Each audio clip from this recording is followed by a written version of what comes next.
Bach was responsible for training the choir boys at St. Thomas School, supplying music for 4 city churches, and maintaining a standard that would satisfy both Lutheran doctrine and the city's rising bourgeois class. The council minutes, still held in Leipzig, record the negotiations over salary and expectations, revealing a system where music was inseparable from institutional power.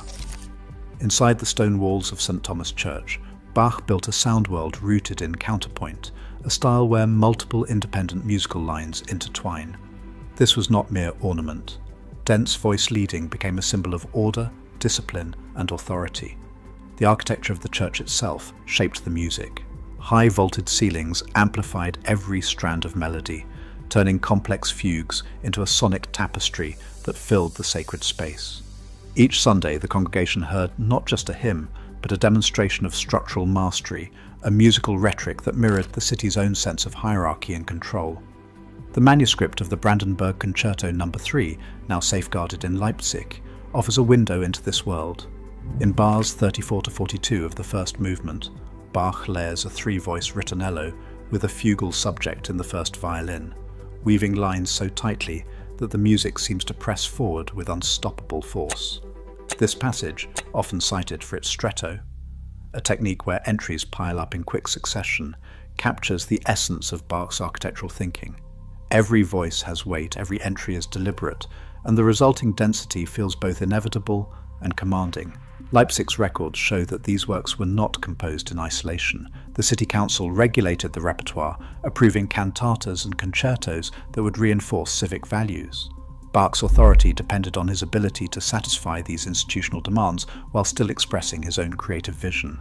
The autograph score of the Brandenburg Concerto, with its precise notation and careful corrections, stands as both a musical achievement and a document of negotiation between composer and city. The power of Bach's music lies in this balance: structure as a form of control, complexity as a statement of authority. In Leipzig, harmony and counterpoint were more than technical feats. They were tools for shaping collective experience, binding together church, school, and city. The legacy of these works endures not only because of their beauty, but because they crystallize the connection between musical architecture and the systems that sustained it. Mozart's arrival in Vienna in 1781 set the stage for a new kind of musical authority, one no longer bound by church contracts or rigid civic posts. Instead, the city's aristocratic salons, gatherings hosted by figures like Baron van Swieten, became the crucible for a different power: taste. Here, music was both a social currency and a test of intellect. Letters preserved in the Österreichische Nationalbibliothek capture the subtle negotiations behind each invitation, each performance. Van Swieten's correspondence with Mozart reveals a network where a composer's fortunes could rise or fall on the enthusiasm of a handful of well-placed patrons. Within these gilded drawing rooms, clarity and wit were prized as much as learned complexity. The opening bars of Mozart's Symphony No. 40, written in the summer of 1788, offer a glimpse into this world.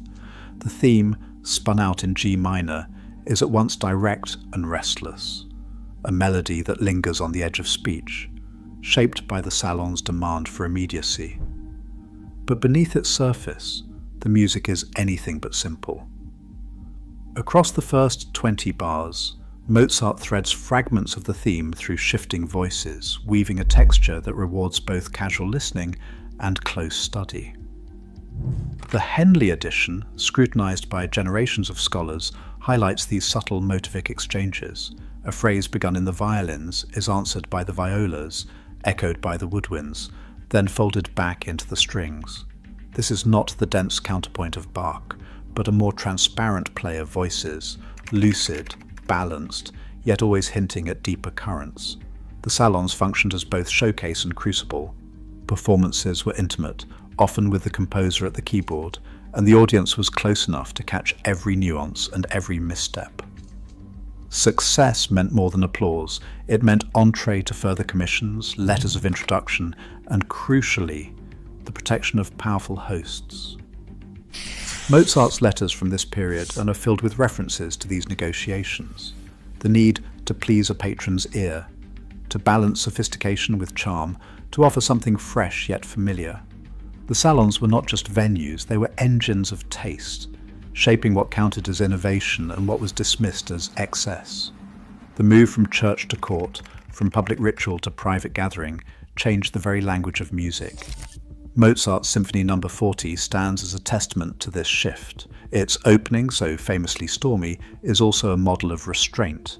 Every gesture calculated for maximum effect within a tightly controlled frame. The result is music that feels both immediate and inevitable, a product of its social world as much as its composer's genius. In Vienna's salons, power was measured not in titles or salaries, but in the ability to command attention, to move an audience both intellectually and emotionally. This delicate balance of clarity and depth would echo forward, setting the stage for Beethoven's later expansion of the concert hall and the public sphere. In Vienna, as the 19th century unfolded, music left the private salons and entered a new arena, the public concert hall. At the heart of this transformation stood Ludwig van Beethoven, a composer who saw in music not just beauty or wit, but a force for civic argument. The world outside was changing. Napoleon's armies had swept across Europe, and the old certainties of aristocratic rule were crumbling. Beethoven's Symphony No. 5, first performed in 1808, became the soundtrack to this upheaval. Its opening motif, 3 short notes followed by 1 long note, struck like a call to attention. In just 12 bars, the music presents a question, a challenge, a sense of struggle that refuses to resolve quietly. The Vienna City Library preserves the original concert program from that December night. The audience was no longer a handful of nobles, but a paying public drawn from every corner of the city. The concert included not only the Fifth Symphony, but also the Sixth, the Fourth Piano Concerto, and the Choral Fantasy, a marathon event that blurred the lines between exclusive court entertainment and mass participation. For the first time, the composer faced a crowd whose applause or silence could shape a career. This was a new kind of power, not inherited, but earned in the crucible of public debate. Beethoven's sketchbooks, housed at the Beethoven House in Bonn, reveal how deliberately he built his musical arguments. The famous motif is not simply repeated, but transformed, passed through every section of the orchestra, broken apart, reassembled, and set against sudden silences and explosive outbursts. The structure of the symphony mirrors the rhetoric of political speech, statement, rebuttal, escalation, and finally, resolution. In this way, music became a language for collective experience, echoing the hopes and anxieties of a society in flux. The concert programs from this era, now catalogued in Vienna's archives, show a shift in control. No longer dictated by a single patron's taste, the repertoire responded to the demands of a broader, more diverse audience. Beethoven's works, especially the Fifth, became a forum where ideas of freedom, struggle, and triumph could be played out in sound.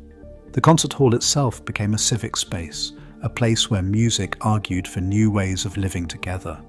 By the time the last notes of the Fifth faded in the theatre An der Wien, it was clear that musical power had changed hands. The composer, the orchestra, and the public were now partners in a new kind of dialogue, one that would shape the future of Western music. The motif that began as a whisper of fate had become a rallying cry, echoing far beyond the walls of Vienna and into the modern age. And a pianism that would quietly shift the city's musical centre of gravity. In the salons, rooms thick with candlelight and expectation, he found a new kind of market, one that traded in intimacy. These gatherings were not about thunderous applause or spectacle, but about the charged space between performer and listener.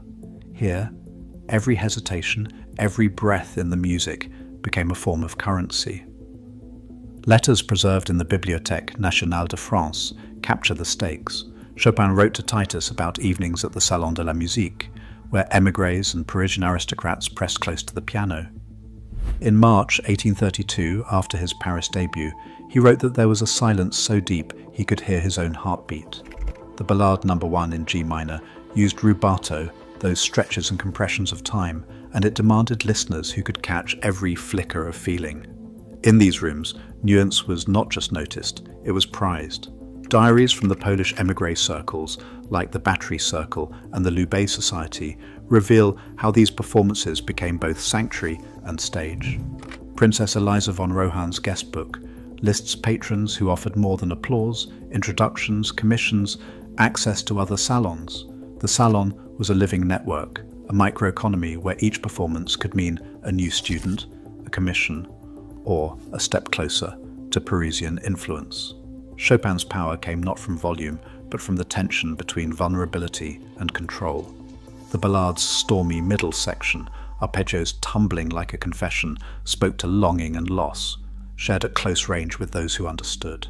George Sand would later write that he plays as if each note were a secret shared only with those who truly listen. By 1832, Chopin had turned the salon into a stage where reputation and livelihood were negotiated in real time. In this world, a pause or a whispered phrase could carry more weight than any ovation. Intimacy itself became currency, setting the terms for the spectacle that would soon follow. Liszt's arrival in the concert halls of Europe was nothing short of a sensation. By 1844, posters for his appearances at London's Hanover Square Rooms were already commanding attention in the British Library archives. Bold type, swirling fonts, and the promise of a spectacle unlike any other. Itineraries preserved in the Swiss National Library trace a relentless pace. Paris on a Monday, Geneva by Thursday, Berlin the following week, each city swept up in what the feuilleton press soon called Lisztomania. The numbers tell their own story. Tickets for Liszt's recitals routinely sold for up to 3 times the average daily wage, pricing out many but packing the halls with those eager to witness a new kind of virtuosity. Newspapers from Paris to Munich reported scenes of frenzy, fans pressed against stage doors, gloves and handkerchiefs thrown at the pianist's feet, and critics scrambling to invent new language for the scale of his appeal. The Allgemeine Musikalische Zeitung described the atmosphere as contagious delirium, while London's Morning Chronicle marvelled at the transformation of musical skill into a commodity that could fill venues night after night. Liszt's performances were engineered for maximum impact. He played from memory, a rarity at the time, and transformed the piano into an orchestra of its own, thundering octaves, cascading arpeggios, and sudden shifts from whisper to roar. In passages from the Hungarian Rhapsody No. 2, especially the fiery octaves and breakneck runs around measure 210, Liszt unleashed a physical force that seemed to electrify the room. These moments were not just displays of technical mastery, they were acts of showmanship, calculated to leave audiences breathless and clamouring for more. The press, too, became part of the machinery. Reviews were reprinted across borders, and lithographed portraits circulated alongside concert bills. Liszt's image, windswept hair, intense gaze, became a brand, and the spectacle fed itself. Even his detractors fueled the fire. Every skeptical column only heightened demand. The economics of the concert circuit shifted. Skill was no longer enough. Now, charisma, publicity, and a sense of event drove the market, turning the soloist into a transnational celebrity and the recital into a commercial engine. Liszt's touring years redefined what musical power could mean. The leap from the intimacy of the salon to the collective ecstasy of the arena was more than a change of venue, it was a transformation in the scale and reach of music itself. The stage was set for orchestral grandeur, but the blueprint for mass musical influence, virtuosity amplified by media, spectacle and commerce, had already been drawn. Pyotr Ilyich Tchaikovsky, working closely with the Mariinsky Theatre, found in its state-backed resources the means to shape sound on a scale unmatched in Europe. Rehearsal logs and letters from the Russian State Library reveal his relentless pursuit of expressive power. In the weeks before the 1893 premiere of his Symphony No. 6, the Pathétique, Tchaikovsky led night rehearsals, urging the orchestra toward extremes of delicacy and despair. The Pathétique opens not with a fanfare, but with a murmur. Cellos and double basses, instructed to play pianissimo, draw out a theme that seems to seep up from the floor, heavy with sorrow. Tchaikovsky's rehearsal notes are blunt. Play as if the world is ending, but do not shout. The effect is immediate, a low string passage that bypasses reason and lands in the body. Here, timbre is not ornament, but weapon. Massed sound wielded for emotional impact. The second movement shifts to violas and clarinets, trading sighs over pizzicato strings, while the brass hold back, waiting for their moment. Tchaikovsky uses the full weight of the orchestra sparingly, releasing it only at moments of greatest risk. At the 1893 premiere, Tchaikovsky himself, conducted as critics and officials, filled the Mariinsky's velvet seats. The performance ended in stunned silence, the audience caught between awe and unease. The final movement's bleak descent into quiet left the hall unsettled. Yet the effect was undeniable. The Pathetique's low-string passages and surging brass set a new standard for emotional force in Russian music. The annotated rehearsal logs show a composer using the orchestra as a single, immense voice, capable of expressing what words cannot. In Tchaikovsky's hands, timbre and mass became the language of heartbreak and grandeur. On the evening of October 27, 1901, the Moscow Imperial Music Society gathered in its Grand Hall for a concert headlined by a work that would soon echo far beyond Russian borders. Sergei Rachmaninoff, only 28, sat at the piano as both composer and soloist. Alexander Siloti, his cousin and mentor, conducted. The program, printed in Cyrillic and still preserved in the Russian State Library, listed the premiere of the Piano Concerto No. 2 in C minor, a piece that would become a touchstone for audiences everywhere. From the first bars, the concerto draws the listener into a world of sweeping lyricism and brooding intensity. The piano's tolling chords, answered by the orchestra's rising lines, create a dialogue that feels both intimate and immense.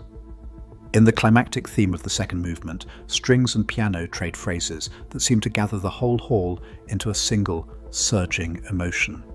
Critics in Moskovskaya Vedomosti wrote of music that speaks directly to the soul with a force that cannot be resisted. But the power of Rachmaninoff's concerto was not confined to the concert hall. Within a year, he began touring Europe, performing the concerto in Berlin, London, and Paris. Box office ledgers from these early tours, summarized in contemporary press reports, show receipts of nearly £1,800, a figure that, adjusted for inflation, rivals the annual budgets of many orchestras today. The American tours that followed were even more lucrative. Between 1904 and 1909, Rachmaninoff's concert earnings in the United States and Canada reached an estimated $120,000, enough to purchase a house in New York and fund years of creative work. In today's terms, that sum approaches $3.5 million. The concerto's emotional sweep, its ability to move from whispered confession to triumphant outpouring, became a kind of currency traded across continents and cultures. Rachmaninoff was no longer just a composer. He was an international brand, his name filling halls from Moscow to Chicago. The printed programs, the ticket stubs, and the financial ledgers all tell the same story. A single work, powered by its melodic reach and technical demands, had become the engine of a new musical economy. The success of the Piano Concerto No. 2 set a precedent for the 20th century, where music's force would be measured not only in notes and applause, but in global influence and economic scale. Gustav Mahler stepped onto the podium of the Vienna Court Opera with a vision that stretched far beyond the conductor's baton. He saw the orchestra not as a fixed ensemble, but as a living organism, capable of generating new colors, overwhelming force, and a scale of emotion that could sweep an entire audience into its current. Administrative files from the Vienna archives record the transformation in stark numbers. In 1904, the opera orchestra counted 72 musicians on its permanent roster. By 1906, Mahler's reforms had expanded that number to 103. Strings swelled from 48 to 62 players, woodwinds from 12 to 19, brass from 8 to 14, percussion doubled. Each section became a reservoir of potential, ready to be unleashed at a single gesture from the podium. The rehearsal memos, signed in Mahler's precise hand, reveal a director obsessed with detail and scale. One note calls for 2 additional horns and a tuba to achieve the necessary sonority. Another insists on expanding percussion to 8 players for the climactic moments. These were not indulgences, they were deliberate tools designed to turn the orchestra into a single, unified instrument, capable of thunder and of whispering grief. The impact of this authority is nowhere clearer than in the closing pages of Mahler's Symphony No. 2, the so-called Resurrection. At the climax, more than 100 musicians join with massed choir, brass blazing from balconies, percussion rolling like distant thunder. The sound does not simply fill the hall, it engulfs it. Mahler's administrative power, documented in staffing rosters and rehearsal protocols, made possible a new kind of collective emotion, one figure directing the surge and ebb of feeling across an entire public. Vienna's court opera, once bound by tradition, became a laboratory for sonic experimentation. Mahler's expansion of the orchestra was not just about numbers, it was about control, about who could marshal resources, shape public taste, and decide how large an emotion could be. As the century turned, the baton passed from court and patron to the conductor-composer, setting the stage for the disruptions of modernism. The romantic escalation reached its peak here, a single architect wielding the full power of the orchestra to command the emotions of a city. May 29, 1913. The Théâtre des Champs-Élysées in Paris is packed, the air thick with anticipation and rumour. Stravinsky's Rite of Spring is about to begin, and the house is already restless. In the orchestra pit, Pierre Monteux raises his baton. The first notes are not a melody but a jolt. A bassoon forced into its highest register twists out a line that sounds nothing like tradition. Then the pulse begins, pounding, relentless, jagged. Within minutes, the audience is shouting. Some stand and boo, others try to shout them down. The Paris press later describes the scene as a battle with fists thrown and police summoned to restore order. The riot is not just about volume or novelty, it is about the shock of a new musical language, one that refuses to obey the old rules. Stravinsky's score, preserved in the Ballets Russ's production notebooks, is a blueprint for disruption. Meter signatures shift almost every bar. Accents fall in unexpected places, stacking rhythms against each other until the music seems to stagger and lurch. The strings stamp out chords with the force of a hammer, while the winds jab and shriek. The famous augurs of Spring section hammers the E-flat dominant seventh chord over and over, crushing any sense of harmonic comfort. Dancers, choreographed by Nijinsky, move in angular, stomping patterns that match the music's violence. The Rite's power comes not from sheer volume, but from a sense of danger, a feeling that the ground itself is shifting underfoot. Critics the next day struggled to find language for what happened. Le Figaro calls it barbaric brilliance. Le Temps laments the loss of beauty, while others praise the work's raw energy. The Ballets Russ's notebooks record broken seats and a shaken company, but also a sense of having witnessed something irreversible. The Rite of Spring does not just challenge taste, it challenges the very idea of what music can do. Stravinsky's rhythmic revolution is not a passing experiment, it is a rupture, a tearing open of possibility. The score's polyrhythms and dissonances will become the DNA of modern music, echoed in jazz, film and rock decades later. In the aftermath, Stravinsky is both condemned and celebrated. The Rite's Paris premiere is replayed in the press as a scandal, but also as a turning point. The shockwaves reach composers and conductors across Europe who study the score's asymmetric meters and explosive orchestrations. The Rite's power is not in its ability to please, but in its capacity to disrupt. It is a reminder that sometimes the most enduring force in music is the shock of the new, a sound so unexpected it demands the world listen differently. The riot in Paris was not just noise, it was the sound of the 20th century breaking through. Dmitri Shostakovich wrote music in a world where every note risked official scrutiny.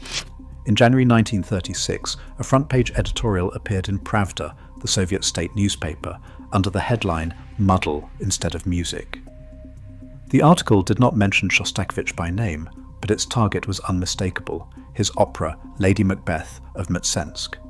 The language was blunt, branding the work as formalist, chaotic, and dangerous to Soviet values. Within days, concert programs across Moscow and Leningrad quietly dropped his compositions. Conservatory logs from that winter record abrupt cancellations, and KGB surveillance notes, now declassified, track the composer's movements and visitors. The message was clear: music was not a private act of creation, but a public statement to be policed, censored, and, if necessary, punished. Shostakovich responded not with open defiance, but with coded resistance. His Symphony No. 5 premiered in Leningrad in November 1937, and it was officially billed as a Soviet artist's creative reply to just criticism. Yet the score tells another story. The opening movement moves in uneasy steps, its melodies shadowed by dissonance and sudden silences. In bars 250 to 274, the orchestra erupts in sforzando chords, accents hammered out in rhythmic unison, the sound of a system forcing conformity. But beneath the surface, Shostakovich weaves in subtle quotations and harmonic turns that hint at private grief and public fear. The development section stretches tension to the breaking point, then refuses the easy resolution expected by the authorities. State reviewers praise the symphony's closing march as triumphant, a model of Soviet optimism. But diaries and letters from musicians who played the premiere tell a different story. The forced, mechanical repetition of the final theme, brass and percussion pounding the same phrase dozens of times, felt to many like a parody of victory. In the Moscow Conservatory performance log, a cellist later wrote, "We played louder and louder, but the hall grew colder." Official records show that Symphony No. 5 restored Shostakovich's standing, at least on paper. His name returned to concert bills, and Pravda published a cautious endorsement. Yet the composer's correspondence, much of it preserved in the State Archive, reveals a man who understood the double-edge of power. Every performance was an act of negotiation, every phrase a potential signal to friend or foe. The symphony's success depended not just on its notes, but on the shifting meanings assigned by the state, the audience, and the composer himself. In the Soviet Union, music became an ideological battleground. The state claimed the right to define what was meaningful, what was permitted, and what was dangerous. Shostakovich's scores, annotated with corrections and cryptic markings, stand as evidence of a life spent composing under surveillance. The power of his music endures not only in its sound, but in the silent conversation it carried. A dialogue between artist and authority, hope and fear, meaning and control. In the 21st century, musical power shifted from the hands of church and court to the digital platform and the film studio. The rise of cinema did not just change how music was composed, it changed how it was remembered. In 2010, Hans Zimmer's score for Christopher Nolan's Inception redefined orchestral sound. The track time, built from a simple repeating figure, swells over 6 minutes into a surge of strings and electronics. UCLA's scoring logs revealed dozens of revisions, each layering more texture and force, until the final version could fill both theaters and imaginations. By 2011, time was everywhere, in movie trailers, commercials, political rallies, and viral videos. IFPI Sync Licensing Records list over 200 official placements by 2012, generating millions and cementing Zimmer's reputation as a composer whose sound could define an era. But film is only one engine. Streaming platforms have become arbiters of global taste. In 2015, Ludovico Einaudi's Nouvelle Bianche quietly entered a handful of Spotify editorial playlists. Within months, it streamed in over 100 countries. Spotify's dashboard tracked a 250% increase in plays, with Nouvelle Bianche and Una Mattina each surpassing 1 billion listens. The platform's algorithm, tuned to maximize engagement, began recommending Einaudi's music to listeners of pop, ambient, and even workout playlists. The result was a surge of new fans, far from the traditional concert hall. For the first time, a contemporary classical composer achieved global ubiquity, not through sheet music or ticket sales, but through the invisible hand of machine learning. Max Richter's On the Nature of Daylight followed a similar path. Composed in 2003, it found new life through film syncs and streaming curation. By 2023, ASCAP's Sync Revenue Survey counted more than 250 placements in movies, television, and advertising. Each use brought the work to new audiences, and each stream fed back into the algorithm, boosting its visibility further. IFPI's Global Music Report put classical streaming revenue at $1.2 billion in 2023, with Richter, Einaudi, and Zimmer accounting for nearly 40% of the top-played works. A single track, placed in the right playlist or film, can now generate millions in royalties and reach more listeners in a week than Beethoven or Tchaikovsky could in a lifetime. Film budgets now routinely allocate up to 10% for original music. Spotify's editorial and algorithmic playlists account for more than half of all classical streams. Curation, once handled by critics or impresarios, is now driven by data models that reward emotional intensity, harmonic clarity, and repeatability. The power to decide what endures has migrated from royal decree to code, from the patron's purse to the playlist's algorithm. Power in music is never static. It shifts with each new medium, technology, and audience. Today, streaming algorithms decide what billions hear. Yet the force behind these pieces still lies in their structure, tension, and emotional truth. As influence moves from concert halls to code, the question remains, who shapes what endures? In a digital age, the struggle for musical power is more immediate and more contested than ever.